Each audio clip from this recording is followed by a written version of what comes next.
നമസ്കാരം. അഹന്തയുടെ നെറുകയിൽ സർപ്പദംശമായി പതിച്ച ദൈവകോപത്തിന്റെ ഓർമ്മകൾ ഉണർത്തി തുറക്കാത്ത വാതിൽ.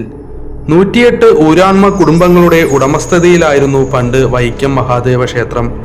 വടക്കൻകൂർ രാജാക്കന്മാരും വൈക്കം ക്ഷേത്രത്തിലെ ഊരാഴ്മക്കാരും തമ്മിൽ ക്ഷേത്രാധികാരത്തെ ചൊല്ലി ദീർഘകാലം തർക്കത്തിലായിരുന്നു. രണ്ടു പക്ഷക്കാരും തമ്മിലുള്ള അവകാശ തർക്കങ്ങളും വഴക്കുകളും അനുദിനം വർദ്ധിച്ചു വന്നു.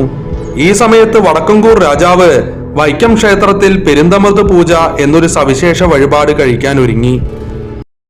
ഏതു വിധേനയും രാജാവിന്റെ പെരുന്തമൃത് പൂജ മുടക്കാൻ ഞള്ളലി നമ്പൂതിരിയെ സർവസമ്മതനായി ഊരാൺമക്കാർ അധികാരപ്പെടുത്തി. വഴിപാട് ദിവസം രാജാവ്, കുടുംബാംഗങ്ങൾ, ഭക്തജനങ്ങൾ, ബ്രാഹ്മണർ, ക്ഷേത്രജീവനക്കാർ, മേളക്കാർ എന്നിവരെല്ലാം ക്ഷേത്രത്തിൽ എത്തിച്ചേർന്നു. ഊരാൺമക്കാർ മാത്രം വന്നില്ല. എല്ലാ വിഭവങ്ങളും ഭഗവാന് നേദിക്കാനായി പാത്രങ്ങളിൽ പകർന്ന് പുറത്ത് നടക്കൽ കൊണ്ടുവന്ന് വച്ചു. ഈ സമയത്ത് വായിൽ നിറയെ വെറ്റില മുറുക്കി ചവച്ചുകൊണ്ട് ഞള്ളലി നമ്പൂതിരി പടിഞ്ഞാറ നടയിലൂടെ കടന്ന് സോപാനത്തിങ്കലെത്തി നിവേദ്യത്തിൽ മുറുക്കി തുപ്പി അശുദ്ധമാക്കി പൂജാഭംഗം വരുത്തി.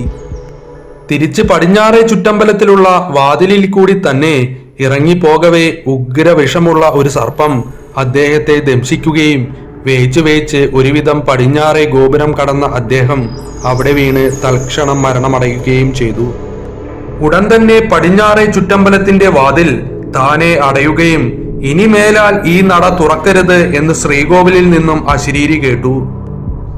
അന്നടഞ്ഞ ആ വാതിൽ ഇന്നും തുറക്കപ്പെടാതെ തന്നെ കിടക്കുന്നു. പിന്നീട് പടിഞ്ഞാറേ ചുറ്റമ്പലത്തിലുള്ള വാതിൽ എടുത്തുകളഞ്ഞ് ചുമർ കെട്ടി അവിടെ അടച്ചുവെങ്കിലും പടിഞ്ഞാറ് ഭാഗത്ത് മതിൽക്കകത്തോട് ചേർന്ന് വിളക്കുമാടത്തറയിലുള്ള രണ്ടാമത്തെ വാതിൽ ഇന്നും ഒരു സ്മാരകം പോലെ തുറക്കാത്ത വാതിലായി നിലകൊള്ളുന്നു.